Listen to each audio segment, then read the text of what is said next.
بسم اللہ الرحمن الرحیم نحمده ونصلي على رسوله الكريم اعوذ باللہ من الشیطان الرجیم بسم اللہ الرحمن الرحیم رب اشرح لي صدری ويسر لي امری واحلل عقدۃ من لسانی یفقهوا قولی۔ حضور اکرم صلی اللہ علیہ وآلہ وسلم کی ایک حدیث ہم سیکھ رہے تھے اور اس حوالے سے ہمارے 3 سیشن ہو چکے ہیں۔ آج یہ ہمارا 4تھا سیشن ہے اور یہ حدیث علماء کرام کے ہاں ابن عباس رضی اللہ تعالیٰ عنہ کو حضور اکرم صلی اللہ علیہ وسلم کی وصیت کے نام سے مشہور ہے۔ میں وہ حدیث یہاں پر دوبارہ دہرا دیتی ہوں تاکہ ہمیں یاد آ جائے کہ ہم اس حدیث کو کس طرح اور کس ترتیب سے سیکھ رہے تھے اور اس حدیث میں کتنی نصیحتیں ہیں یا وصیتیں ہیں حضور اکرم صلی اللہ علیہ وآلہ وسلم کی کہ جو آپ صلی اللہ علیہ وآلہ وسلم نے حضرت ابن عباس کو کی، اور اس کا مقصد دراصل اپنی امت کو سکھانا تھا، یعنی مجھے اور آپ کو سکھانا تھا۔ تو اس حوالے سے امام احمد اپنی حدیث بیان کرتے ہیں کہ ابن عباس رضی اللہ تعالیٰ عنہ فرماتے ہیں، میں سواری پر حضور اکرم صلی اللہ علیہ وآلہ وسلم کے ساتھ بیٹھا تھا اور آپ کے پیچھے تھا۔ آپ نے مجھے مخاطب کرتے ہوئے فرمایا، یا غلام، اے بچے، او یا غلیم، اور یا چھوٹے بچے، الا اعلمک کلمات، کیا میں تمہیں ایسے الفاظ نہ سکھاؤں، ینفعک اللہ بہن، جن سے اللہ رب العزت آپ کو فائدہ پہنچائیں گے۔ کیا میں آپ کو ایسے کلمات نہ سکھاؤں جن سے اللہ تعالیٰ آپ کو بہت فائدہ پہنچائیں گے؟ فقلت، تو ابن عباس رضی اللہ تعالیٰ عنہ فرماتے ہیں میں نے کہا، بلا کیوں نہیں۔ فقال، تو آپ صلی اللہ علیہ وسلم نے فرمایا، وصیت نمبر 1 جو انہوں نے حضرت ابن عباس رضی اللہ تعالیٰ عنہ کو کی، احفظ اللہ یحفظک، اللہ تعالیٰ کی حفاظت کرو وہ تمہاری حفاظت کرے گا۔ اور ہم نے بہت تفصیل سے سیکھا کہ اللہ تعالیٰ کس طرح اپنے صاحب ایمان بندے کی دنیاوی مصلحتوں اور فائدوں کی بھی حفاظت کرتا ہے اور آخرت کی مصلحتوں اور فائدوں کی بھی حفاظت کرتا ہے۔ پھر آپ صلی اللہ علیہ وسلم نے دوسری نصیحت یا وصیت کرتے ہوئے اپنے بھتیجے کو فرمایا، احفظ اللہ، اللہ تعالیٰ کی حفاظت کرتے رہنا، تجدہ امامک، آپ اللہ کو ہمیشہ اپنے ساتھ پائیں گے۔ ہم نے اس دوسرے سیشن میں ڈیٹیل سے سیکھا کہ اللہ رب العزت کے ساتھ کا کیا مطلب ہے۔ اللہ تعالیٰ اس دنیا میں بھی اپنے بندے کے ساتھ ہوتے ہیں، موت کے وقت بھی اپنے بندے کے ساتھ رہیں گے اور آخرت کے معاملات میں بھی اپنے بندے کے ساتھ رہیں گے۔ تیسری وصیت کرتے ہوئے حضور اکرم صلی اللہ علیہ وآلہ وسلم نے حضرت ابن عباس رضی اللہ تعالیٰ عنہ کو مخاطب کرتے ہوئے فرمایا، تعرف الی اللہ فی الرخاء، اچھے دنوں میں اللہ کو یاد رکھنا، یعرفک فی الشدۃ، وہ تمہیں تمہاری سختی کے دنوں میں بھی یاد رکھے گا۔ یہ ہم اپنی جو گفتگو ہے پچھلی دفعہ کر رہے تھے اور اس حوالے سے میں نے علماء کرام نے جو اسٹڈی کی ہے قرآن کریم کے مطالعے سے اور پھر اس کے بعد حدیث کے مطالعے سے، وہ آپ سے شیئر کی کہ حضور اکرم صلی اللہ علیہ وسلم کی اس وصیت کا کیا مطلب ہے کہ اللہ رب العزت کو اچھے دنوں میں یاد رکھنا، اللہ تعالیٰ تمہیں برے وقتوں میں، تمہارے برے وقتوں میں، آزمائش کے دنوں میں یاد رکھے گا۔ ساری باتیں تو میں یہاں دہرا نہیں سکتی، اپنے ان لوگوں کے لیے جنہوں نے آج ہمارے ساتھ یہ سیشن جوائن کیا ہے 2 واقعات میں دوبارہ یہاں آپ سے شیئر کروں گی جن کا ذکر ہم نے اپنے پچھلے سیشن میں کیا کہ حضرت یونس علیہ السلام نے جب اپنے رب کو پکارا اور وہ مچھلی کے پیٹ میں تھے تو فرشتوں نے کہا، اے اللہ تعالیٰ، اے ہمارے رب، یہ آواز تو جانی پہچانی ہے لیکن آج یہ کسی اور انجان جگہ سے آ رہی ہے، اس جگہ سے نہیں آ رہی جہاں سے پہلے آتی تھی۔ اللہ تعالیٰ نے فرمایا، کیا تم نہیں جانتے یہ آواز کس کی ہے؟ انہوں نے کہا، کس کی ہے؟ اللہ تعالیٰ نے فرمایا، عبدی یونس، یہ میرے بندے یونس علیہ السلام کی آواز ہے، کیونکہ اب وہ مچھلی کے پیٹ سے پکار رہے ہیں، پہلے اچھے حالات میں وہ اپنے گھر سے پکارا کرتے تھے۔ قالو، تو فرشتوں نے کہا، آپ کا وہ بندہ یونس کہ جو ہر وقت کسی نہ کسی نیک عمل میں لگا رہتا تھا، آپ کا ذکر کرتا رہتا تھا اور آپ سے دعائیں کرتا رہتا تھا، چمٹ کے مانگتا رہتا تھا، اور جس کے نیک عمل ہم آپ کی طرف بلند کرتے تھے، تو اللہ تعالیٰ فرمائیں گے ہاں، فرماتے ہیں ہاں، یہ وہی میرا نیک بندہ ہے جو کہ یونس کہلاتا ہے۔ تو فرشتوں نے آگے سے کہا، اے ہمارے رب، کیا آج اپنے اس نیک بندے پر رحم نہیں کھائیں گے جو ہمیشہ اچھے دنوں میں بھی آپ کو یاد کرتا رہا، آج یہ آزمائش میں مبتلا ہے، اس کے حق میں ہماری سفارش قبول کیجئے اور اس کو اس مشکل سے نکال لیجئے۔ اللہ تعالیٰ فرمائیں گے کیوں نہیں، فرماتے ہیں کیوں نہیں، اور پھر اللہ تعالیٰ نے مچھلی کو حکم دیا اور مچھلی نے آپ کو دوبارہ خشک زمین پر اگل دیا۔ امام ضحاک ابن قیس رحمۃ اللہ علیہ فرماتے ہیں اللہ کو اچھے دنوں میں یاد کرتے رہو۔ اللہ کو یاد کرنے کی ایک شکل ذکر ہے اور ایک شکل کثرت سے نیک عمل کرنا ہے۔ تمہیں اللہ تعالیٰ اس وقت یاد رکھے گا جب تم اپنی آزمائش اور مصیبتوں اور تکلیف میں گھر جاؤ گے۔ پھر ہمارے پاس یہاں ایک اور مثال آتی ہے جو کہ اللہ تعالیٰ نے قرآن کریم میں بیان کی ہے کہ اللہ رب العزت نے حضرت یونس صلی اللہ علیہ السلام کو ان کی نیکیوں کی وجہ سے، نیک اعمال کی وجہ سے اور اس ذکر کی وجہ سے جو اچھے دنوں میں وہ اپنے رب کا کرتے تھے، اللہ تعالیٰ نے ان کو نجات عطا فرمائی۔ اور اس کی طرف اللہ تعالیٰ نے ریفر کیا ہے سورۃ الصافات کی آیت نمبر 143 میں، جس میں اللہ تعالیٰ فرماتے ہیں فَلَوْلَا أَنَّهُ كَانَ مِنَ الْمُسَبِّحِينَ۔ اب اگر یہ یونس علیہ السلام اللہ تعالیٰ کی تسبیح بیان کرنے والوں میں سے نہ ہوتا اپنے اچھے دنوں میں، آپ بھی ذرا زوم جوائن کر لیجئے، اگر حضرت یونس علیہ السلام اچھے دنوں میں اللہ کو یاد کرنے والے نہ ہوتے تو لَلَبِثَ فِي بَطْنِهِ، تو وہ رہتے مچھلی کے پیٹ میں اِلَى يَوْمِ يُبْعَثُونَ، قیامت تک۔ اللہ تعالیٰ ان کی التجا نہ سنتے، اللہ تعالیٰ نے ان کی صرف اور صرف التجا اس لیے سنی، ان کی پکار اس لیے سنی کہ وہ اچھے دنوں میں بھی اپنے رب کو، جب وہ خوش باش تھے، ہر چیز میسر تھی، اپنے رب کو یاد کرنے والے تھے۔ اس کے مقابلے میں فرعون کی مثال اللہ تعالیٰ نے بیان کی ہے کہ جو اچھے دنوں میں اللہ تعالیٰ کا نافرمان تھا، اچھے دنوں میں اللہ تعالیٰ کو بھولا ہوا تھا، جب وہ بالکل غرق ہونے کے قریب پہنچ گیا تو اللہ رب العزت نے سورہ یونس کی آیت نمبر 91 میں فرمایا کہ اس نے ہاتھ اٹھائے اور کہا میں اللہ پر ایمان لاتا ہوں۔ تو اللہ تعالیٰ نے فرمایا الآن، اب تمہیں یہ خیال آیا ہے جب تمہارے اوپر برا وقت آیا ہے کہ میرا کوئی رب بھی ہے، وَقَدْ عَصَيْتَ مِن قَبْلُ، اس سے پہلے اے فرعون تم اچھے دنوں میں میری نافرمانیاں کرتے رہے، وَكُنْتَ مِنَ الْمُفْسِدِينَ، اور تم زمین میں فساد پھیلانے والوں میں سے تھے، لہٰذا اللہ تعالیٰ نے اس کو بچایا نہیں اور اسے پانی کے حوالے کر دیا، اس کی حفاظت نہیں کی، اور وہ اللہ تعالیٰ کی مدد اور تائید سے اپنے برے اعمال کی وجہ سے اور اچھے دنوں میں اللہ تعالیٰ کی نافرمانیوں کی وجہ سے محروم ہو گیا۔ تو یہ صرف میں یہاں پر 2 واقعات آپ سے میں نے شیئر کیے ہیں just in order to recall our previous lesson, کہ ہم نے اپنے پریویس لیسن میں کیا سیکھا تھا۔ کچھ تابعین کے واقعات میں دوبارہ نقل کر دیتی ہوں کہ ہمارے تابعین کس طرح اپنے اچھے وقت کو میکسیمم یوٹیلائز کرتے تھے اللہ رب العزت کی یاد میں اور نیکی کے عمل میں۔ مثال کے طور پر ہمارے صالحین یہ دعا کیا کرتے تھے کہ انہیں موت کسی نیکی کا کام کرتے ہوئے آئے، جہاد میں مصروف ہوں، روزے کی حالت میں ہوں، سجدے کی حالت میں ہوں، یا پھر حج کر رہے ہوں یا عمرہ کر رہے ہوں۔ اسی طرح سے ابو عبد الرحمن السلمی اپنی بیماری میں اپنے گھر والوں کو تسلی دیتے ہوئے کہتے ہیں، آخری وقت ہے، آخری لمحات میں، تو کہتے ہیں مجھے اپنے رب سے بڑی امید ہے، میں نے اپنے زندگی کے 80 رمضان اللہ کو خوش کرنے میں گزارے ہیں، مجھے امید ہے میرا اللہ میری اس ایفرٹ کو ضائع نہیں کرے گا۔ اسی طرح سے ابو بکر ابن عیاش کا آخری وقت آیا، ان کے گھر والوں نے رونا دھونا شروع کیا تو انہیں روکا اور کہا لا تبکو، رو نہیں، کیا تم نہیں جانتے کہ میں نے اس کمرے کے اس کونے میں اپنی زندگی میں 13,000 دفعہ قرآن کریم ختم کیا ہے، میرا رب مجھے ضائع نہیں کرے گا۔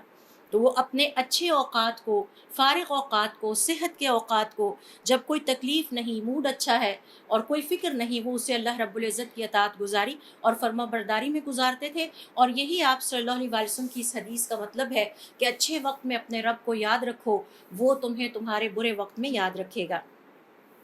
اسی طرح سے روایت میں آتا ہے کہ انہوں نے اپنے بیٹے سے کہا کہ تم کیوں روتے ہو؟ کیا تم نہیں دیکھتے کہ پچھلے 40 سال سے تمہارے باپ کی یہ عادت رہی ہے کہ وہ ہر 3 دن اور راتوں میں ایک قرآن ختم کرتے تھے؟ تو آپ ذرا دیکھیے کہ ان کی سٹرگل کا لیول کیا تھا۔ اسی طرح سے بعض سلف صالح کے بارے میں آتا ہے کہ جب آخری وقت پہ انہوں نے رونا شروع کیا تو سلف صالح میں سے ایک بزرگ نے اپنے بیٹوں اور گھر والوں کو تسلی دی اور کہا مجھے امید ہے، رو نہیں، میرا رب مجھے ضائع نہیں کرے گا، میں نے اپنی زندگی میں کبھی کوئی بے حیائی اور فحاشی کا کام نہیں کیا۔ تو یہ بہت بڑی کوالٹی ہے کہ انسان اپنی زندگی میں حیا پر زندگی گزارے اور فحاشی اور عریانی سے اپنے آپ کو دور رکھے۔ تو یہ ہے حضور اکرم صلی اللہ علیہ وسلم کی ایک اس حدیث میں اس وصیت کا مطلب کہ تم اپنے رب کو اچھے دنوں میں یاد رکھو، تمہارا رب تمہیں مشکل اوقات میں یاد رکھے گا۔ علماء کرام کا یہ کہنا ہے کہ مومن کی زندگی میں جو مصیبتیں اور تکلیفیں آتی ہیں ان میں مشکل ترین اور سب سے بڑی آزمائش موت کی ہوتی ہے۔ تو ہمارے صالحین کہا کرتے تھے کہ یہ جو حضور اکرم صلی اللہ علیہ وسلم کی نصیحت ہے اور وصیت ہے کہ تم اچھے وقت میں اپنے رب کو یاد رکھو، وہ برے وقت میں تمہیں تنہا نہیں چھوڑے گا، اس میں موت بھی آتی ہے، یعنی وہ تمہیں موت کے وقت بھی تنہا نہیں چھوڑے گا۔ اس حوالے سے ہمارے ایک بزرگ جو ہیں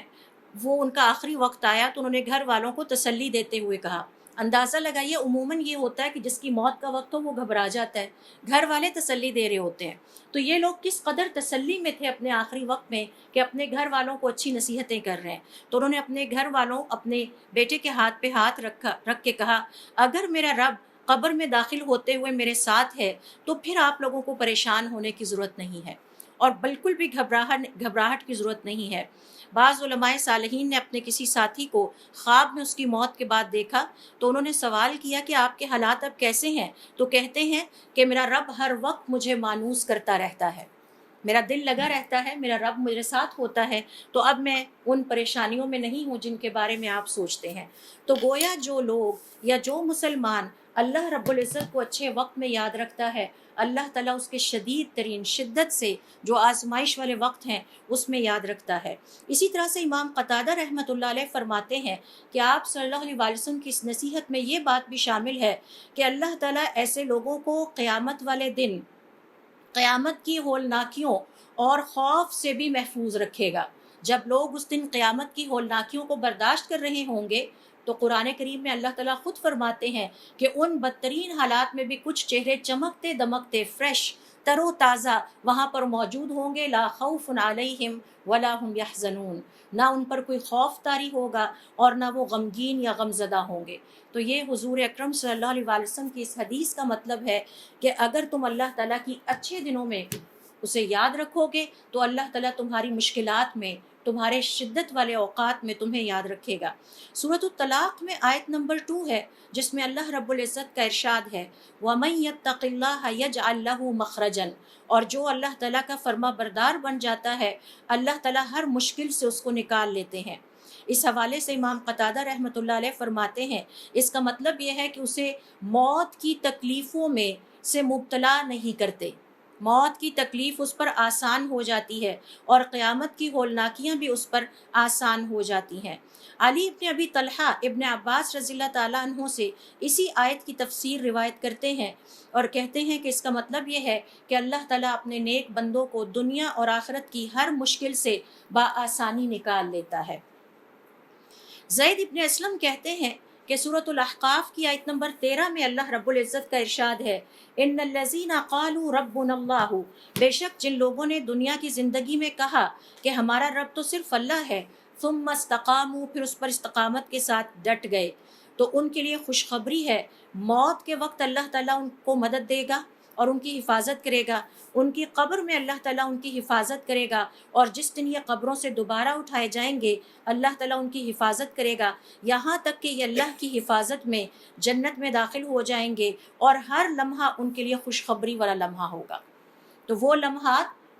جو کہ باقی اللہ کے نافرمانوں کے لیے پریشان کن ہوں گے، جس دن کچھ چہرے سیاہ ہو رہے ہوں گے، اس دن اللہ کے حکم سے کچھ چہرے چمک رہے ہوں گے اور تر و تازہ ہوں گے اور جنت کی طرف خوشی خوشی رواں دواں ہوں گے۔ تو یہ ہے حضور اکرم صلی اللہ علیہ وسلم کی اس نصیحت کا مطلب۔ آئیے آج ہم دیکھتے ہیں اس حدیث میں چوتھی جو نصیحت حضور اکرم صلی اللہ علیہ وسلم نے حضرت ابن عباس رضی اللہ تعالیٰ عنہ کو سفر کے دوران کی وہ کیا تھی اور اس کا مطلب کیا ہے، اس کی تشریح کیا ہے۔ وَإِذَا سَأَلْتَ، اور جب تم مانگو، فَاسْأَلِ اللَّهَ، تو صرف اللہ سے ہی مانگو۔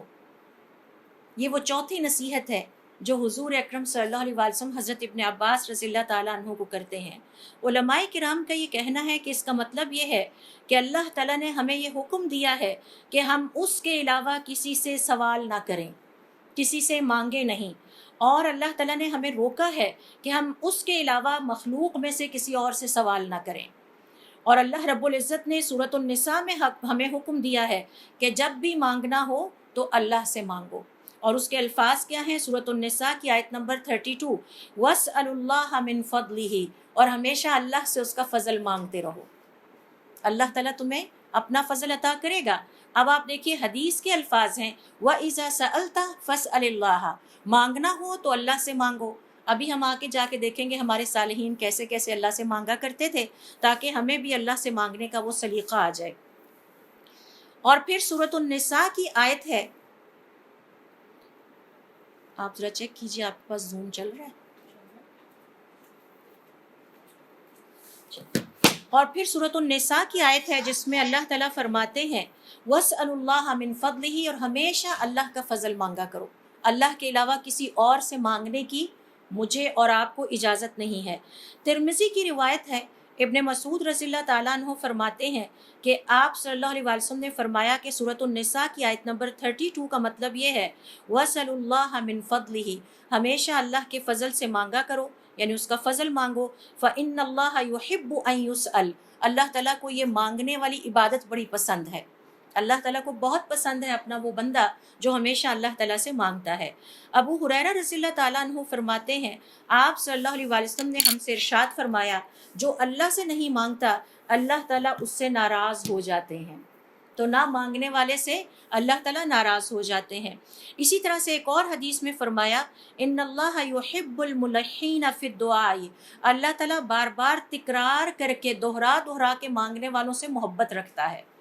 تو اللہ تعالیٰ چاہتے ہیں کہ صرف اس سے مانگا جائے اور کسی سے نہ مانگا جائے۔ ایک اور حدیث میں آپ صلی اللہ علیہ وسلم فرماتے ہیں کہ تم میں سے جس کسی کو کوئی دنیا یا آخرت کی حاجت پیش آ جائے اسے چاہیے کہ وہ اپنے رب سے مانگے، یہاں تک کہ اگر اسے جوتے کا تسمہ بھی چاہیے ہو جو ٹوٹ گیا ہو تو وہ اپنے رب سے ہی مانگے۔ کیا کبھی میں نے اور آپ نے جوتے کے تسمے کے لیے اللہ سے دعا کی ہے؟ مجھے ایک دفعہ بہت اچھا لگا، ایک خاتون نے اسی طرح سے کلاس میں کہا کہ میں نے گھر میں اے سی لگانے تھے تو میں نے اللہ سے بڑی دعائیں کی کہ یا اللہ مجھے میرا بندوبست ہو جائے اور میں آسانی سے کروا سکوں۔ تو میں نے محسوس کیا کہ خاتون اپنی ہر حاجت اللہ کے سامنے رکھتی ہیں، کیونکہ ان کا شوہر نہیں تھا، کوئی بیٹا بھی نہیں تھا، کوئی مرد گھر کا نہیں تھا، تو انہیں پتہ تھا میں کسی کو جا کے نہیں کہہ سکتی، میرا اللہ ہی ہے جس سے میں نے مانگنا ہے۔ تو باوجود اس کے کہ یہ سب کچھ ہمارے ارد گرد ہو، یہ حدیث ہمیں یہ سکھاتی ہے کہ مانگنا ہے تو صرف اللہ سے، حتیٰ کہ جوتے کا تسمہ بھی چاہیے تو اللہ سے مانگو۔ جب ہم احادیث کا مطالعہ کرتے ہیں تو ہمیں حدیث سے ایک ہی میسج ملتا ہے کہ اللہ کی مخلوق سے کبھی نہ مانگا جائے۔ اللہ تعالیٰ کو یہ بات سخت ناپسند ہے کہ اللہ کی مخلوق سے اپنی حاجت بیان کی جائے یا اللہ کی مخلوق سے مانگا جائے۔ ابن مسعود رضی اللہ تعالیٰ عنہ فرماتے ہیں لا یزال العبد یسأل، اگر کوئی بندہ مانگنے میں یعنی لوگوں سے اللہ کی مخلوق سے مانگنے میں لگا رہتا ہے وَهُوَ غَنِيٌّ، حالانکہ وہ مالدار ہے، اسے مانگنے کی ضرورت نہیں ہے، حَتَّى يَخْلُقَ وَجْهَهُ، تو یہاں تک قیامت والے دن جب وہ آئے گا تو اس کے چہرے پر گوشت کا کوئی ٹکڑا نہیں ہوگا، فَبِمَا يَكُونُ لَهُ عِنْدَ اللَّهِ وَجْهٌ، تو وہ اس حالت میں آئے گا کہ قیامت والے دن اس کا کوئی چہرہ نہیں ہوگا۔ یعنی اللہ کی مخلوق سے مانگتے رہنا اللہ رب العزت کو اس قدر ناپسند ہے۔ حضور اکرم صلی اللہ علیہ وآلہ وسلم نے تو یہاں تک اس بات کو ناپسند کیا کہ اپنے کلوز ترین صحابہ کرام سے اس بات پہ بیعت لی کہ آپ کبھی بھی لوگوں سے کچھ نہیں مانگیں گے،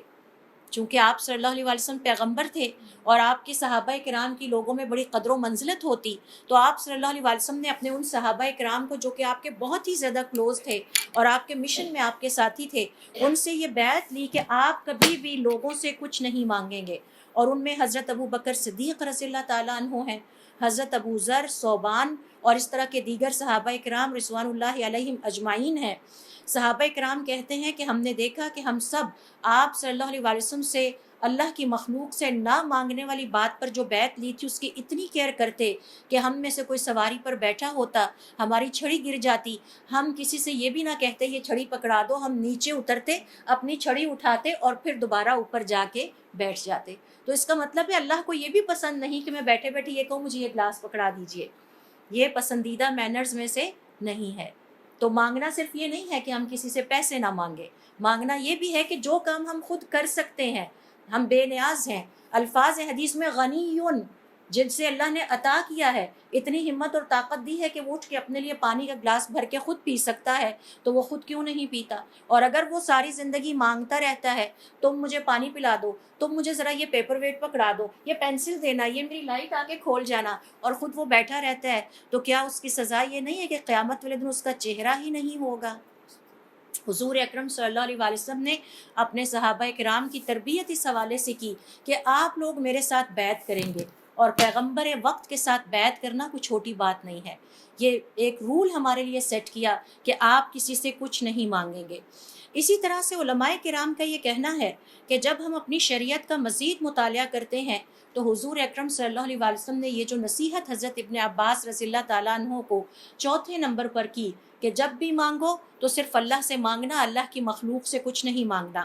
اس کے حوالے سے ہمارے پاس بہت ساری ایسی لاجیکل ریزنز یا عقلی دلائل آتے ہیں کہ جس سے پتہ چلتا ہے کہ مانگنا یا کسی کے سامنے دستے سوال دراز کرنا کسی بھی حوالے سے ناپسندیدہ ہے، اور حدیث اور قرآن سے بھی یہی پتہ چلتا ہے۔ اور اس کی ایک وجہ تو یہ ہے کہ علماء کرام کا یہ کہنا ہے کہ اس سے انسان کے چہرے کی رسوائی ہوتی ہے، یعنی اس کا چہرہ دیکھ کے لوگ پہچان جاتے ہیں اس کو مانگنے کی بڑی عادت ہے، بھئی اس سے ذرا دور ہی بیٹھو، اس کے پاس بیٹھ گئے تو اسے گلاس بھی پکڑانا پڑے گا، اسے کھانا بھی لا کے ڈال کے دینا پڑے گا، اس کی خدمت کرنی پڑے گی، تو آپ کو پتہ ہے ایسے چہرے کو لوگ پہچانتے ہیں اور اس سے دور ہو جاتے ہیں۔ اور اسی طرح سے اس میں عزت نفس ختم ہو جاتی ہے، جسے آپ سیلف ریسپیکٹ یا سیلف اسٹیم کہتے ہیں۔ جب انسان کو مسلسل مانگنے کی عادت پڑ جاتی ہے، ایک کو کہتا ہے میرا بٹن آف کر دو، دوسرے کو کہتا ہے گلاس میں پانی لا دو، تیسرے سے کہتا ہے یہ ذرا فون پکڑانا، چوتھے سے کہتے ہیں میرے گلاسز دینا، وہ اخبار لا دینا ذرا ادھر سے، تو یہ مسلسل مانگتے رہنے ہی کے زمرے میں آتا ہے، اور اس سے انسان کی عزت پہ فرق پڑتا ہے، اور اللہ رب العزت کو یہ بات قطعاً پسند نہیں ہے۔ تو علماء کرام کا یہ کہنا ہے کہ سب سے پہلی چیز تو جو ہم نے اپنی پرسنل لائف میں، پریکٹیکل لائف میں دیکھی ہے، وہ یہ کہ مانگنے والے کی عزت میں کمی آنے لگتی ہے، اور اس کی سیلف رسپیکٹ اور سیلف اسٹیم ختم ہونے لگتی ہے، اور وہ بد اخلاقی کی طرف مائل ہونے لگتا ہے۔ حالانکہ مانگنا تو صرف اللہ رب العزت سے چاہیے، اور اس کے لیے یہ جائز نہیں ہے کہ وہ اپنی عاجزی اور بے کسی کا اظہار اللہ کے سامنے کسی اور سے، اللہ کے ہوتے ہوئے کسی اور سے کرے۔ اللہ تعالیٰ کو اس بات پر غیرت آتی ہے کہ جب میں موجود ہوں، میرے خزانے وسیع ہیں، پھر یہ مجھے چھوڑ کر کسی اور سے کیوں مانگتے ہیں؟ اور یہ اللہ رب العزت سے سچی محبت کی ایک علامت ہے کہ مانگیں تو صرف اور صرف اللہ ہی سے مانگے۔ آگے چل کے ہم دیکھیں گے کہ ہمارے صالحین کیسے اللہ سے مانگا کرتے تھے۔ یوسف ابن الحسین سے سوال کیا گیا، آپ ان محبت کرنے والوں کے بارے میں کیا کہتے ہیں جو کہ اس بات سے لطف اندوز ہوتے ہیں کہ وہ اپنے محبوب کا ذکر کرتے رہیں، یعنی اس سے مانگتے رہیں، مانگتے رہیں، مانگتے رہیں، مانگتے رہیں؟ تو انہوں نے جواب دیا کہ یہ تو ان کی بہت عظیم عبادت ہے کہ اللہ رب العزت سے مانگتے رہیں، اور اللہ تعالیٰ کو یہ بات پسند ہے کہ اللہ تعالیٰ سے مانگا جائے، اور اللہ تعالیٰ کو اس وقت بہت غیرت محسوس ہوتی ہے جب ہم اللہ کو چھوڑ کر اللہ کی مخلوق کے سامنے دستے سوال اور دستے دعا دراز کرتے ہیں۔ امام احمد اپنی دعا میں کہا کرتے تھے، اور آئیے ہم بھی اس دعا کو نوٹ کر لیتے ہیں، اللہم کما سنت وجہی عن السجود لغیرک، اے اللہ تعالیٰ جیسے آپ نے میرے چہرے کو اپنے علاوہ کسی اور کے سامنے سجدہ کرنے سے بچایا، فَصُنْهُ عَنِ الْمَسْأَلَةِ لِغَيْرِكَ، اے اللہ تعالیٰ میرے چہرے کو اس بات سے بھی بچا لیجئے کہ میں کسی آپ کو چھوڑ کر کسی اور کے سامنے عاجز اور بے کس ہو کے اس سے مانگوں۔ تو نہ میں سجدہ کسی اور کے سامنے کرنا چاہتا ہوں، نہ میں دستے سوال کسی اور کے سامنے دراز کرنا چاہتا ہوں۔ اے اللہ تعالیٰ میں چاہتا ہوں کہ صرف آپ کو سجدہ کروں اور آپ ہی سے مانگا کروں، اور یہ دعا ہے، یہ نوٹ کر لیجئے۔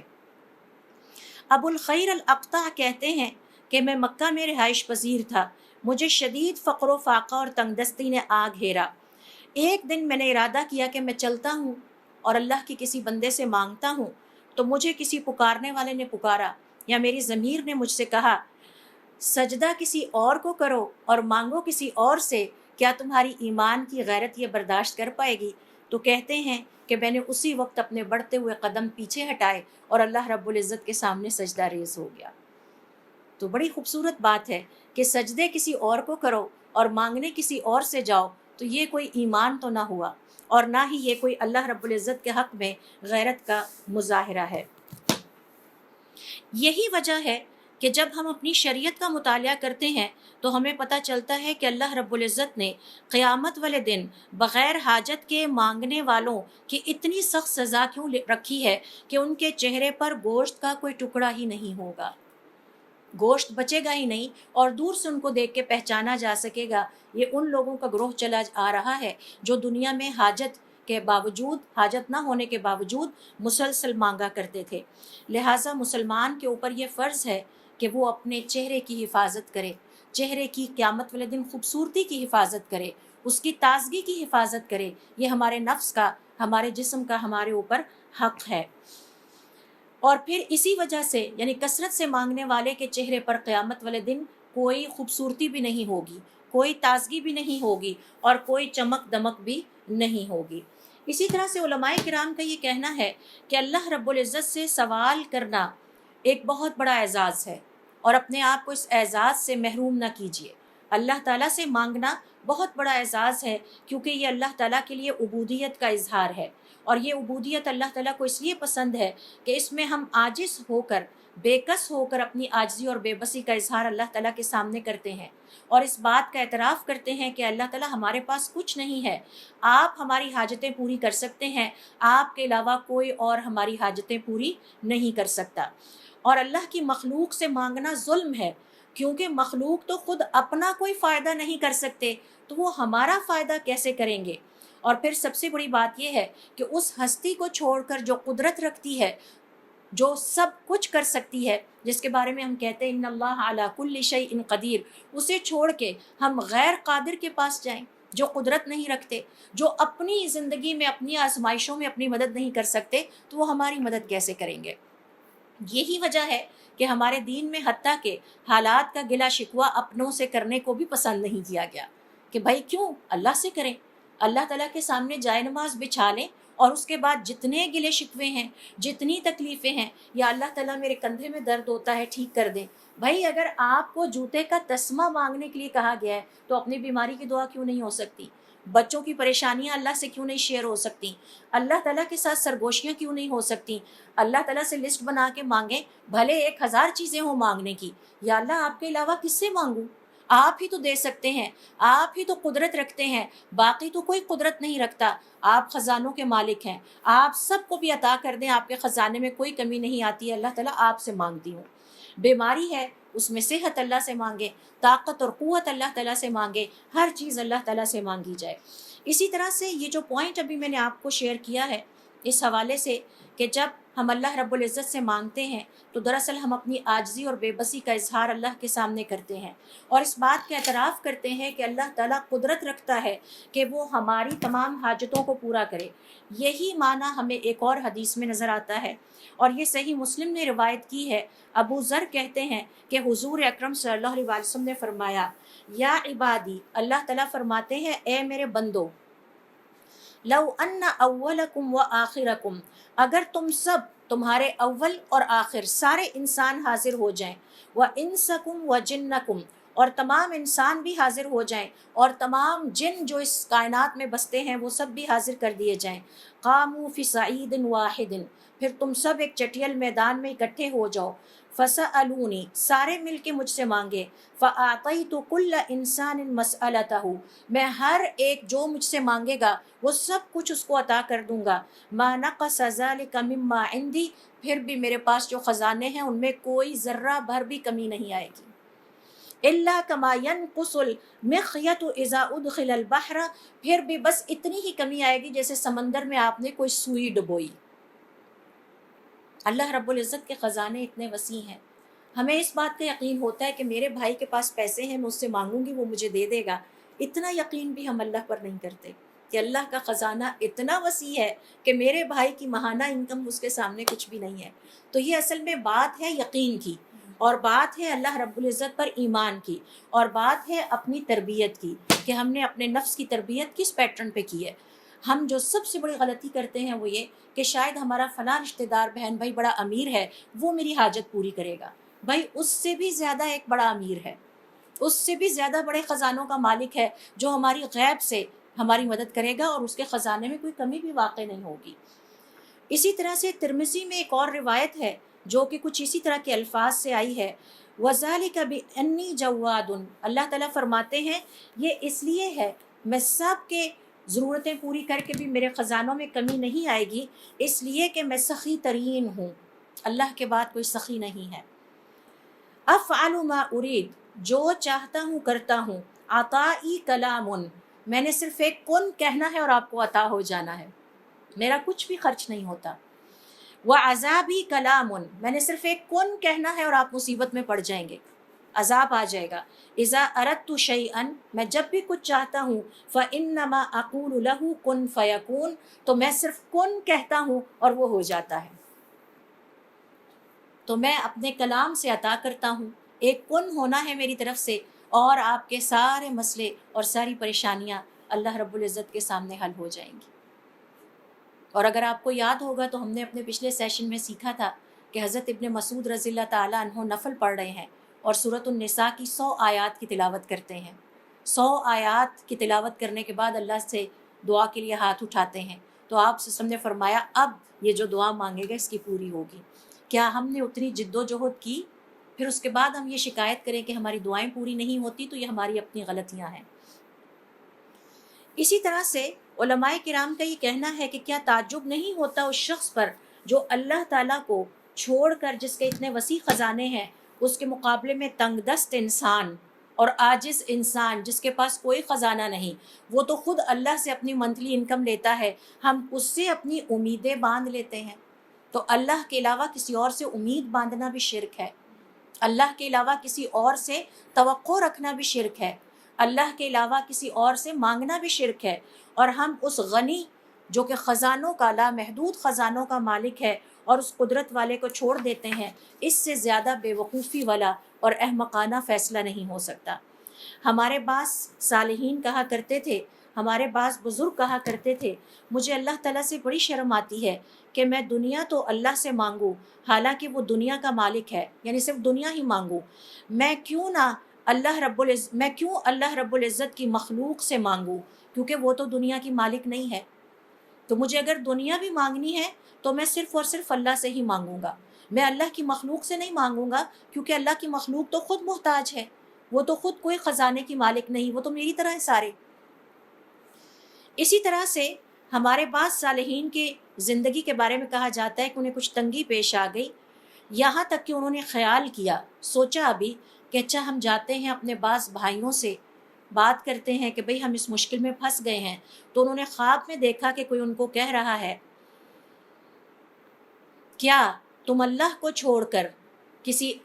عاجز اور کمزور انسان کو اپنا سہارا بنانا چاہتے ہو؟ اللہ کو چھوڑ کر کسی عاجز اور کمزور انسان سے امیدیں اور توقعات وابستہ کر لیتے ہو، حالانکہ اللہ کے پاس وہ سب کچھ ہے جو تمہیں چاہیے. تم اپنے دلوں سے اللہ کی مخلوق کی طرف مائل ہو، تم اللہ کی طرف مائل نہیں ہو. تو اللہ کے علاوہ کسی اور سے توقعات رکھنا، ایکسپیکٹیشنز رکھنا، اللہ کے علاوہ کسی اور سے حاجت اپنی بیان کرنا، اللہ رب العزت کو یہ پسند نہیں. کہتے ہیں جب میں اٹھا تو میں نے اپنا یہ ارادہ ترک کر دیا کہ میں اپنی حاجت اللہ کے علاوہ کسی اور سے بیان نہیں کروں گا. ہمارے بزرگوں میں سے، صالحین میں سے ایک بزرگ کہتے ہیں کہ میں نے ایک کتاب میں پڑھا، اور وہ اللہ رب العزت کی طرف سے روایت تھی، جس میں اللہ تعالیٰ فرماتے ہیں کہ جب تم پر مشکلات آتی ہیں تو تم مجھے چھوڑ کر اللہ کی مخلوق سے توقعات رکھتے ہو. تم سمجھتے ہو تمہارا دوست تمہاری مدد کر دے گا، تم سمجھتے ہو فلاں بزرگ یا پیر تمہاری مدد کر دے گا، تم سمجھتے ہو فلاں درخت یا کنویں کا پانی پینے سے تمہاری مشکلات دور ہو جائیں گی، جیسا کہ میں نے عوام الناس کو کرتے دیکھا ہے. یا تم سمجھتے ہو کہ تم بری امام چلے جاؤ گے تو تمہاری مشکلات دور ہو جائیں گی، یا تم سمجھتے ہو کہ تمہارے والدین تمہاری مشکلات دور کر دیں گے، اور یہ بھول جاتے ہو کہ یہ مشکلات بھی تو میرے ہی حکم سے آئی ہیں، یہ جو تکلیفیں تم پر آئی ہیں یہ میرے ہی حکم سے آئی ہیں، اور میں حی قیوم ہوں. اور تم میرے علاوہ کسی اور سے امیدیں باندھتے ہو، اور دن اور رات ان کے دروازوں پہ چکر لگاتے ہو اور ان کے دروازے کھٹکھٹاتے ہو، حالانکہ خزانوں کی کنجیاں میرے ہاتھ میں ہیں. تو جا کدھر رہے ہیں اور جانا کس طرف تھا؟ اور پھر فرمایا وَبَابِي مَفْتُوحٌ لِمَنْ دَعَانِي، کیا میں نے تمہیں نہیں سکھایا کہ میرا دروازہ ہر اس شخص کے لیے کھلا ہے کہ جو مجھے دعا کے ذریعے پکارتا ہے. اور ہے کوئی کہ جو مجھ سے امید باندھے تاکہ میں اس کی امید پوری کروں؟ ہے کوئی جو مجھ سے توقع رکھے تاکہ میں اس کی توقع پورا کروں؟ اور ہے کوئی جو میرا دروازہ کھٹکھٹائے تاکہ میں اس کا دروازہ کھولوں؟ میں سب امیدوں کی منتہا ہوں۔ اور آگے چل کے ہم دیکھیں گے کہ صالحین کہتے ہیں کہ ہر روز آپ کے اوپر وہ گھڑی آتی ہے جب آپ نہیں مانگتے اور آپ کا اللہ آپ کو تہجد کے وقت پکارتا ہے کوئی پریشان جس کی میں پریشانی دور کر دوں؟ ہے کوئی محروم؟ یعنی اندازہ لگائیے کہ ہم کتنی بڑی کوتاہی کا ارتکاب کرتے ہیں، اور 24 گھنٹوں میں وہ گھڑی گزرتی ہے جس میں اللہ تعالیٰ دنیا کے آسمان پر نازل ہو کے مجھے اور آپ کو بلاتے ہیں، آؤ اٹھو، یہ وقت ہے جب ساری دنیا سو رہی ہے، اپنی سرگوشیاں مجھ سے کر لو، اپنے دکھ سکھ میرے ساتھ بیان کرو، اپنی پریشانیاں مجھے بتاؤ، آؤ میں تمہاری اس وقت میں جو تم دعا کرو گے میں ضرور قبول کروں گا۔ تو اللہ رب العزت اس طرح سے اپنے بندے کو خود پکارتے ہیں۔ پھر اس کے بعد فرمایا فَكَيْفَ تَنْقَطِعُ الْآمَالَ دُونِي، یہ کیسے ہو گیا کہ تم نے اپنی امیدیں میرے سوا کسی اور سے باندھ لی؟ کیا میں بخیل ہوں؟ اور پھر اللہ تعالیٰ فرماتے ہیں نہیں، میرے بندوں نے مجھے بخیل بنا دیا، میں بخیل نہیں ہوں، انہوں نے مجھے بخیل بنا دیا ہے۔ اور پھر اللہ تعالیٰ فرماتے ہیں کیا دنیا اور آخرت کا ہر طرح کا فضل صرف میرے ہی اختیار میں نہیں ہے؟ تو پھر تم کیوں مجھے چھوڑ کر کسی اور کی طرف جاتے ہو؟ تو یہ کہتے ہیں کہ جب میں نے پڑھا تو میری آنکھوں سے آنسو رواں ہو گئے، اور میں نے توبہ کی اور زندگی میں تہیہ کیا کہ اپنا دکھ سکھ، اپنے مسائل، اپنی تکلیفیں اللہ کے علاوہ میں کسی اور سے شیئر نہیں کروں گا، میں کسی اور کے سامنے دستے سوال دراز نہیں کروں گا، اور جب بھی مانگنا ہو تو اللہ سے ہی مانگے۔ اسی طرح سے ہمیں شریعت کے مطالعے سے ایک اور بات یہ بھی پتہ چلتی ہے کہ اللہ رب العزت کو یہ بات پسند ہے، اللہ تعالیٰ اس بات سے محبت رکھتا ہے کہ اللہ تعالیٰ سے مانگا جائے، اور اللہ تعالیٰ اس بندے پر ناراض ہو جاتے ہیں جو اللہ سے نہیں مانگتے اور اللہ کے بندوں کے سامنے دستے سوال پھیلاتے ہیں۔ اللہ تعالیٰ چاہتے ہیں کہ اللہ سے مانگا جائے، اللہ کو پکارا جائے، اللہ کے سامنے اپنی عاجزی اور بے بسی کا اظہار کیا جائے، اور اللہ کے سامنے اپنی مشکلات پر، تکلیفوں پر آنسو بہائے جائیں۔ اس حوالے سے یحییٰ ابن معاذ کہتے ہیں کہ ہمارے صالحین میں سے کوئی ایک کہتے ہیں کہ اللہ رب العزت خود 24 گھنٹوں میں ایک گھڑی ایسی آتی ہے جس میں حدیث کے الفاظ کے مطابق اپنے ہاتھ پھیلاتا ہے۔ ایک ہاتھ تو میں اور آپ پھیلاتے ہیں نا، تو ایک دفعہ جب میں اور آپ خواب غفلت میں پڑے ہوتے ہیں اور اپنی پریشانیوں پر اوور تھنکنگ کر کے سو رہے ہوتے ہیں جس کا کوئی فائدہ نہیں، تو اللہ تعالیٰ اپنے ہاتھ پھیلاتے ہیں، ہمیں بلاتے ہیں، اور اس کے بعد کہتے ہیں ہے کوئی مانگنے والا میں اس کو عطا کر دوں، ہے کوئی اپنا دستے سوال دراز کرنے والا تاکہ میں اس کو دوں۔ اور اس حوالے سے ہم سب جانتے ہیں کہ سورۃ البقرہ کی آیت نمبر 186 میں بھی اللہ رب العزت کا ارشاد ہے وَإِذَا سَأَلَكَ عِبَادِي عَنِّي، اور جب تمہارے بندے میرے بارے میں تم سے سوال کریں انہیں بتائیے فَإِنِّي قَرِيبٌ، میں تو ان کی شہ رگ سے بھی زیادہ قریب ہوں۔ تو شہ رگ سے زیادہ قریب ہستی کو چھوڑ کے اپنے بھائی سے اپنی مشکلات بیان کرنا، اپنے ہمسایوں سے کرنا، اپنے کولیگ سے بیان کرنا، جا کے کسی دربار پہ بیان کرنا، یہ اللہ رب العزت کو مزید ناراض کرنے کے مترادف ہے۔ اجیب دعوت الداعی، میں پکارنے والے کی پکار کا جواب دیتا ہوں جب وہ مجھے پکارتا ہے۔ تو مانگیں تو صرف اور صرف اللہ رب العزت سے ہی مانگیں۔ اس حوالے سے پھر دیکھیے سورہ غافر کی آیت نمبر 60 میں اللہ تعالیٰ فرماتے ہیں ادعونی، مجھے پکارو، استجب لکم، میں ہوں نا تمہاری دعائیں قبول کرنے والا۔ پکاریے اللہ رب العزت کو اور محنت کیجیے۔ میمون ابن مہران کہتے ہیں کہ میں نے بعض عمراء اور بڑے امیر لوگوں کے دروازوں پر کچھ لوگوں کو کھڑے دیکھا کہ وہ اپنی حاجت پوری کرنے کے لیے دروازے پر کھڑے ہیں کہ ابھی اندر سے یہ امیر نکلتا ہے تو ہم اس سے بیان کرتے ہیں۔ تو میں نے سب کو پکار کر کہا انہوں نے تو تمہارے دروازے اپنے اوپر بند کر رکھے ہیں، ایک بادشاہ ایسا ہے جس کا دروازہ ہر وقت کھلا رہتا ہے، تو تم کیوں نہیں اس سے بات کرتے؟ تو چند افراد میری طرف بڑھے، میں ان سب کو لے کے مسجد میں آیا، میں نے کہا یہاں وضو کرو، 2 رکعت نماز پڑھو، اور اس کے بعد اللہ رب العزت سے اپنی حاجت طلب کرو۔ مسجد چلے جائیں، اللہ رب العزت سے اور گڑ گڑا کے مانگے، اے اللہ تعالیٰ آج میں تیرے گھر میں تیری مہمان بنی ہوں، تجھ سے دعا کرنے کے لیے آئی ہوں، اے اللہ تعالیٰ مجھے اپنے گھر سے خالی ہاتھ واپس نہ لوٹانا۔ اللہ رب العزت کے دروازے پہ چلے جائیں، اپنے بھائی کے دروازے پر بھی جا رہے ہیں، پیر کے دروازے پر بھی جا رہے ہیں، نہر کا پانی پینے بھی جا رہے ہیں، کنویں تک بھی پہنچے ہوئے ہیں، پیر صاحب سے دم کرانے، لیکن اللہ کے گھر کے دروازے تک بھی نہیں پہنچ پاتے۔ وہاں جا کر اپنے رب کو نہیں پکارتے. یہی وجہ ہے کہ ہماری تکلیفوں میں، آزمائشوں میں اضافہ ہوتا چلا جاتا ہے. ابو بکر ابن المزنی رحمۃ اللہ علیہ کہا کرتے تھے، اے ابن آدم، آپ کی تو کوئی مثال ہی نہیں. اے ابن آدم، تو بڑا خوش قسمت ہے. تمہارا جب دل چاہے تم وضو کرو اور اپنے رب کو پکارو. تمہارے اور تمہارے رب کے درمیان نہ کوئی حجاب کی ضرورت ہے، نہ ترجمان کی ضرورت ہے. وہ ایک دروازہ کہ جس پر آپ جائیں گے تو کوئی سیکیورٹی گارڈ بھی آپ کو نہیں روکے گا. جس وقت دل چاہے 2 رکعت نفل پڑھنے کے لیے وضو کیجئے اور کھڑے ہو جائیں اور اپنے رب سے گفتگو شروع کر دیجئے. اپنے سارے غم، اپنے سارے دکھ اپنے رب کے حضور بیان کر دیجئے. 1000 چیزیں بھی مانگنی ہے، 1,00,000 بھی مانگنی ہے تو اس سے مانگتے رہیے، اور مانگتے رہیں اور مانگتے رہیں اور مانگتے رہیں، اور پھر دیکھیں وہ کیسے دعائیں قبول کرتا ہے. اس نے صرف ایک کن کہنا ہے اور کام ہو جانا ہے.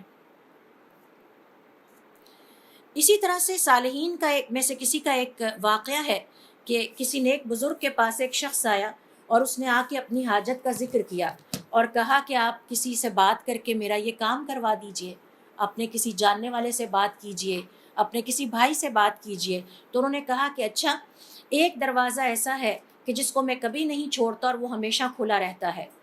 میں اس کو چھوڑ دوں اور بند دروازے کی طرف جاؤں، یہ ممکن نہیں ہے. اسے لے کر مسجد چلے گئے اور اس سے کہا کہ آؤ 2 رکعت نماز پڑھتے ہیں، اللہ کے سامنے اپنی حاجت رکھتے ہیں، اس کے بعد اللہ ہماری حاجت پوری کر دے گا. وہ شخص کہتا ہے ہم نے ایسا ہی کیا. ہم وہاں سے نکلے تو مسجد کے دروازے پر ہمیں ایک شخص ملا جس نے ہماری حاجت پوری کر دی. اللہ کے علاوہ کسی اور سے مانگنے کو وہ ناپسند کرتے تھے. اور یہی وہ چوتھی نصیحت ہے، وصیت ہے، جو اس حدیث میں حضور اکرم صلی اللہ علیہ وسلم حضرت ابن عباس کو کر رہے ہیں. جب بھی مانگنا ہو تو اللہ سے مانگو. وہ ڈائریکٹ انسانوں کی طرف نہیں چلتے تھے، اللہ رب العزت کی طرف چل پڑتے تھے اور یاد رکھتے تھے ایک دروازہ کھلا ہے، باقی دروازے تو بند ہو جاتے ہیں، وہ تو 24 گھنٹے کھلا ہے. اور تہجد کے وقت تو اللہ تعالیٰ خود ہاتھ پھیلا کر ہمیں پکارتا ہے، آؤ مجھ سے مانگو تاکہ میں تم کو عطا کروں. اسی طرح سے ایک اور روایت ہے جو کہ ابن ابی دنیا نے اپنی کتاب میں اپنی اسناد سے بیان کی ہے کہ ابن مسعود رضی اللہ تعالیٰ عنہ کہتے ہیں کہ ایک شخص حضور اکرم صلی اللہ علیہ وسلم کے پاس آیا اور کہا، ہے اللہ کے رسول، فلاں قبیلے کے لوگوں نے مجھ پر حملہ کیا، وہ میرے بچے بھی لے گئے اور میرا اونٹ بھی لے گئے، تو آپ کسی طرح سے ان سے میرے بچے اور میرا اونٹ بازیاب کرا دیجئے. حضور اکرم صلی اللہ علیہ وسلم نے فرمایا، ٹھیک ہے، لیکن میں بھی کچھ ذرا گھر میں فاقے کا شکار ہوں، ابھی میں آپ کی مدد بھی نہیں کر سکتا. تو ایسا کیجئے کہ آپ ذرا اللہ رب العزت سے دعا کریں اور وضو کر کے نماز پڑھیں اور اللہ تعالیٰ سے مانگیے.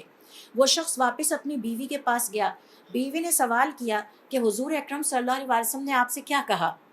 آپ ان سے مدد لینے گئے تھے تو کیا جواب دیا؟ انہوں نے کہا کہ مجھے تو انہوں نے یہ جواب دیا ہے. تو بیوی کہنے لگی، کیا ہی خوبصورت جواب انہوں نے آپ کو دیا ہے کہ اللہ رب العزت کی طرف پلٹ جاؤ، وضو کرو، 2 رکعت نماز پڑھو اور اللہ تعالیٰ سے مانگو. اس کے بعد ابھی وہ دونوں میاں بیوی اٹھے، انہوں نے وضو کیا اور اللہ تعالیٰ سے حاجت طلب کی کہ اتنی دیر میں قبیلے کے افراد خود ہی ان کا بیٹا اور ان کا اونٹ لے کر واپس آ چکے تھے.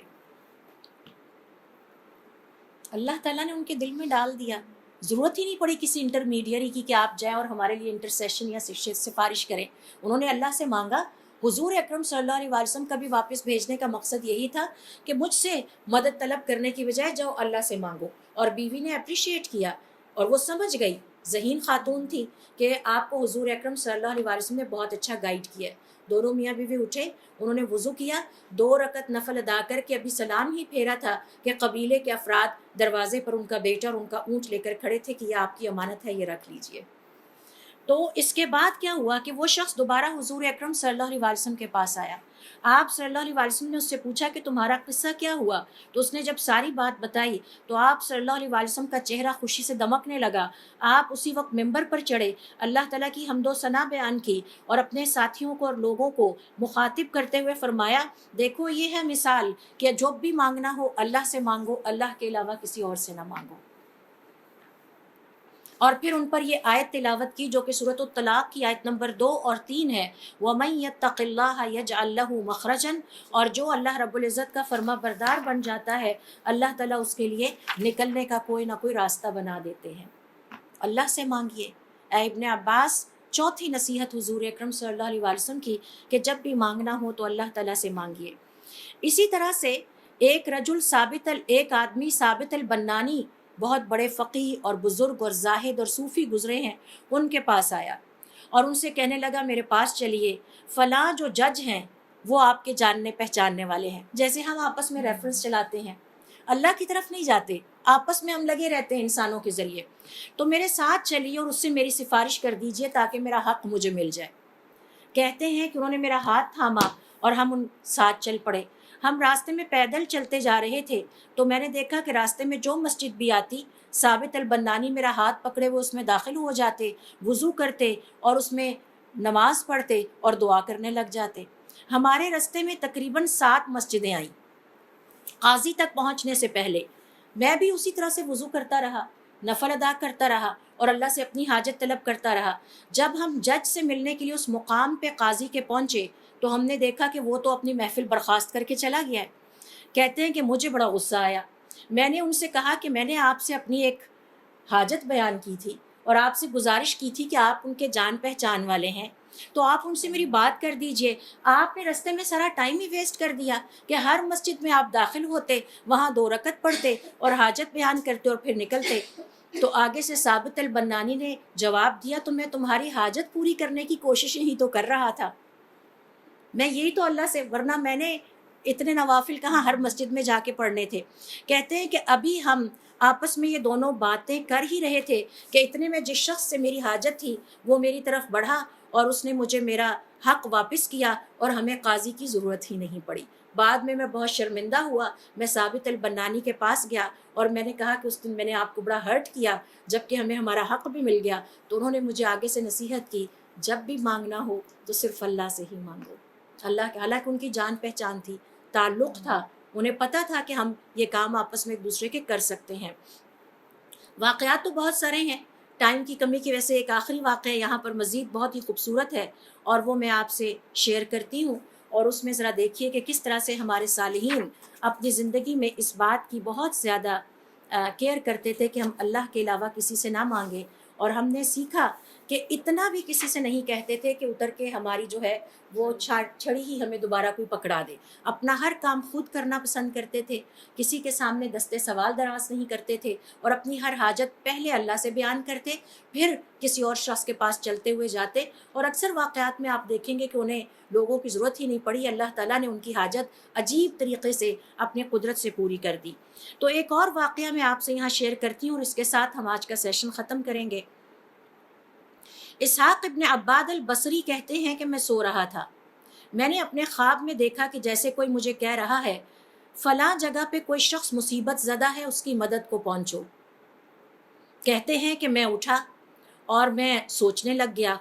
کیا میرے ہمسایوں میں کوئی محتاج ہے؟ یہ جو مجھے خواب آیا ہے یہ کوئی میننگ فل خواب ہے، اور اکثر مجھے اس طرح کے خواب نہیں آتے، تو میں نے اس پہ غور کرنا شروع کر دیا۔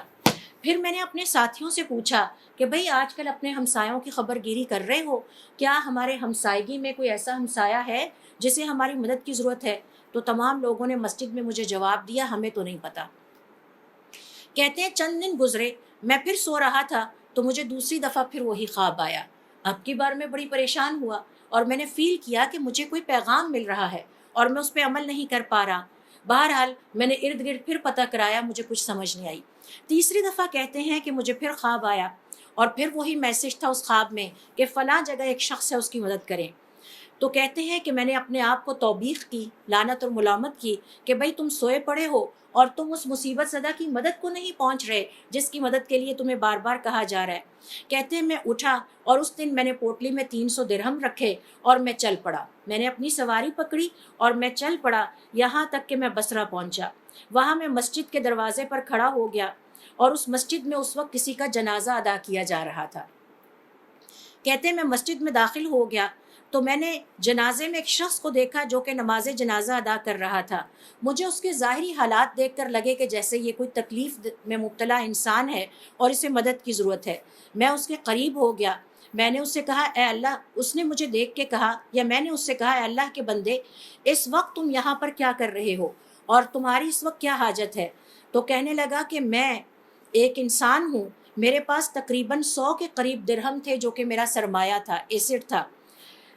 وہ میرے ہاتھ سے نکل گئے، الٹا مجھے اوپر سے 200 درہم مزید دینے پڑ رہے ہیں، تو میں اس وقت بڑی تکلیف میں ہوں، میرے پاس وہ 200 درہم نہیں ہے۔ تو کہتے ہیں کہ میں نے اپنی پوٹلی میں جو 300 درہم رکھے تھے میں نے وہ نکالے اور اس سے کہا یہ رکھ لو، یہ 300 درہم ہے۔ اس نے مجھ سے لے لیے اور پھر میں نے اس سے کہا اتعرفنی، کیا تم مجھے جانتے ہو؟ اس نے کہا نہیں۔ میں نے کہا میں اسحاق ابن عباد ہوں، مجھے اس طرح سے خواب آیا تھا اور مجھے اس میں کہا گیا تھا تو کہنے لگے کہ اللہ تعالیٰ آپ پر رحم کرے، مجھے یہ خواب آیا تھا کہ اپنے گھر سے نکلو اور فلاں نماز جنازہ میں شامل ہو جاؤ، میرا ایک نیک بندہ وہاں تمہاری مدد کرے گا۔ تو اس واقعے پر ہم اختتام کرتے ہیں اور اس سے ہم سیکھتے ہیں کہ اللہ رب العزت نے جب اپنے بندوں کی مدد کرنی ہوتی ہے تو اللہ تعالیٰ کتنے ہی مہربان ہوتے ہیں اور اللہ تعالیٰ بڑے ہی عجیب طریقے سے اپنے بندوں کی مدد کرتے ہیں۔ اللہ تعالیٰ سے مانگے تو پورے یقین کے ساتھ، اللہ کے علاوہ کسی اور سے نہ مانگے، بار بار مانگے، اور اللہ تعالیٰ شاید ہماری ضروریات جلدی اسی لیے نہیں پورا کرتے تاکہ ہم مانگنے کی عبادت اور عبودیت اور عاجزی اور بے بسی کا اظہار اللہ کے سامنے کریں اور اپنے آنسو ادھر ادھر لوگوں کے سامنے بہانے کی بجائے اللہ تعالیٰ کے سامنے بہائیں۔ تو اللہ رب العزت سے دعا ہے کہ ہم نے جو کچھ سیکھا ہے اس پر ہمیں عمل کرنے کی توفیق عطا فرمائے، دین کو سیکھنے کے لیے وقت نکالنے کی توفیق عطا فرمائے، اور پھر اس پیغام کو، اس پر عمل کرنے اور اس کو عام کرنے کی توفیق عطا فرمائے۔ سبحانک اللہم و بحمدک، اشہد ان لا الہ الا انت، استغفرک و اتوب الیک۔